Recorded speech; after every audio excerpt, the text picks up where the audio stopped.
Hey,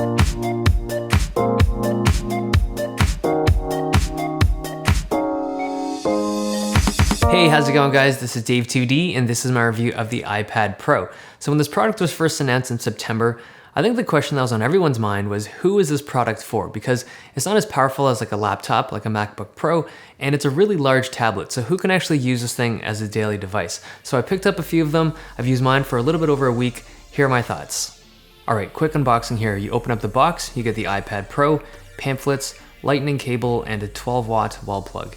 The iPad Pro is pretty big, but after using it for a week, I'm used to its size. It's still big, but I don't find it too big for any of the things that I do with it. Its weight is a different story. It's still kind of heavy, and it comes in at just over 1.5 pounds, so it's not the most comfortable device to use in one hand, but it's still remarkably well balanced. Like seriously, one of the top 5 best balanced devices ever. Aesthetically, it's pretty similar to the current generation of iPads, so for the rest of the video, I'm going to be focusing on user experiences.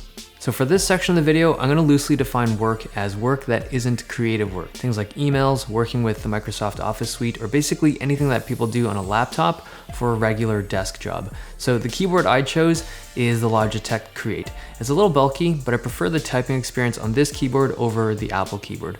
It's also a little cheaper and it has some keyboard shortcuts and a home button, but it still only has one position when you prop up the device. The backlighting is pretty nice. It's not something I absolutely need, but I miss it when it's gone. So if you plan to type a lot, I think this is a better keyboard. So these keyboards attach using a physical connection here. It's a faster, more reliable connection, and it can provide power to the keyboard for things like backlighting. I used the iPad Pro for a week as my only computer at work. So reading and replying to emails is no problem. Typing is great on this keyboard, and doing stuff in a web browser also works well. Working on spreadsheets and pages works surprisingly well, and multitasking with the split screen feature is okay. It's not as good as a true split screen on a laptop, but it works. There's no trackpad, so you often have to lift your arm up to interact with the screen to navigate around, but with the Logitech keyboard, there are some shortcuts and a home button, so it's not too bad.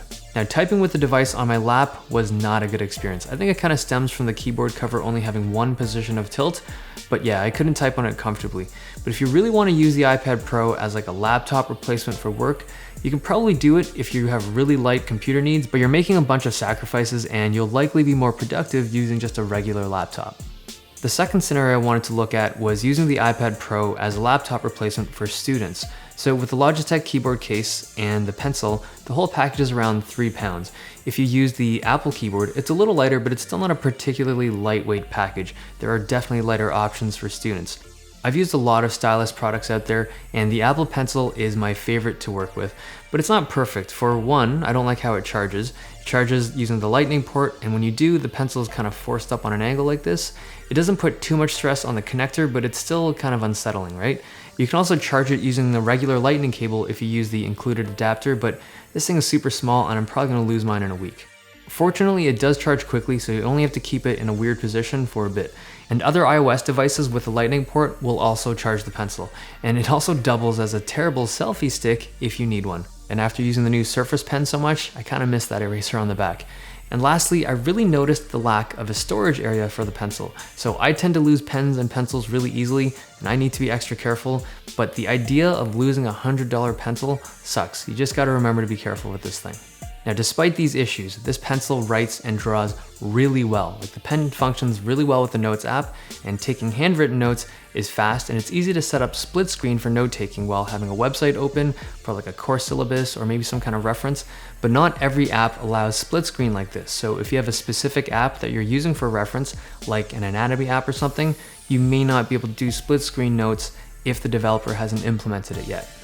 When you're not in class, media consumption is really impressive on the Surface Pro. It's got a fantastic screen, really awesome sound, but keep in mind it's a really large tablet to hold, so after watching Netflix, you might want to just chill. When you're playing games, the visual experience is really good for games that can take advantage of the high resolution, but with any kind of like gyroscope-based games, it's again pretty awkward to play because of the size. Now, battery life on this thing is awesome. I could easily hit 8 or 9 hours on a full charge, so if you bring it to class, it'll last you the full day.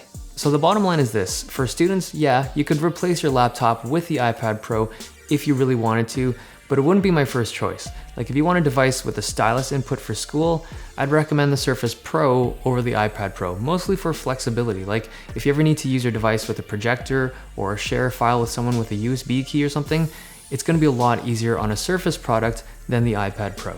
So the iPad Pro was marketed to media creators. This is my friend FILI. He makes the background music tracks for the channel in his spare time, and he uses a device called the Machine 2.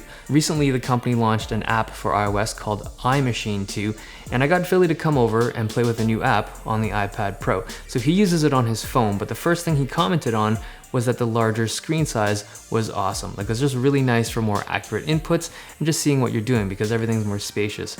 But it still had issues with pressing 2 buttons at once when he was creating a track.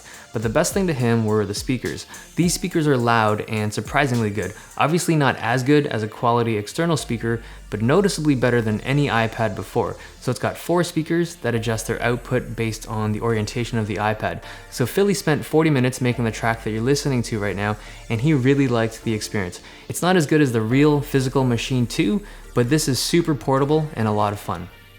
Using the pencil for artwork is a blast. I think it's the best feature of the iPad Pro, and in some ways it's like the best stylus I've ever used.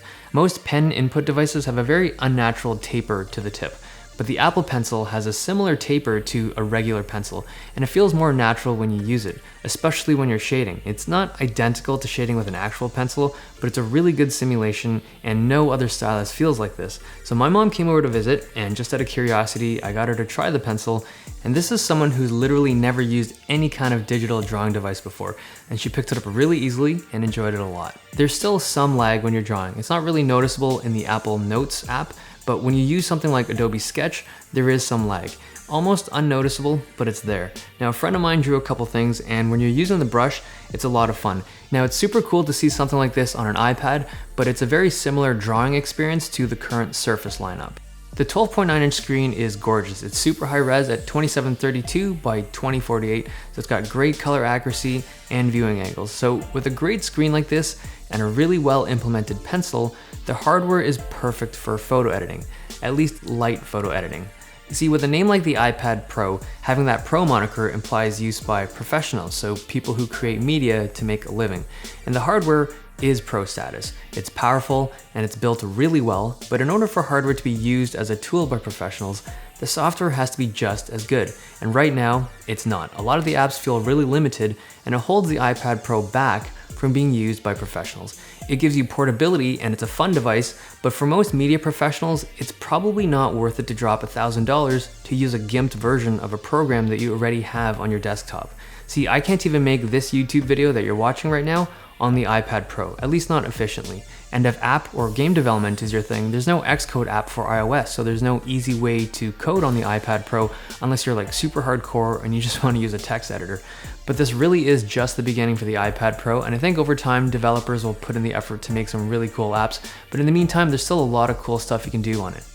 Okay, so the iPad Pro can be used for a ton of different things, but to me the ideal user is like an illustrator or an artist or someone who works with 2D or 3D creative material. If you use it for that, it's an awesome device. The battery life is awesome, the pen is awesome, and it's a really fun experience to draw and create on this thing. But if you aren't, you're not getting good value out of the product because it's an expensive iPad, and if you're not using it to its full potential, there's probably other devices out there that are a better fit. That being said, if you are a professional media creator, I wouldn't use this thing exclusively. I wouldn't even try using it because you're gonna get frustrated. The apps aren't there yet. They can be if Adobe kind of picks up the game and makes some really baller apps. I think this can replace at least some people's workflow, but as it stands right now, you'll have to go back to your desktop apps quite a bit. It's more of like a complementary device right now, and it's not like a replacement device like the way the Surface Pro or the Surface Book can be. That's the end of this review. Hope you guys liked it. Thumbs if you did, subs if you loved it. It's been nice, and I'll see you guys next time.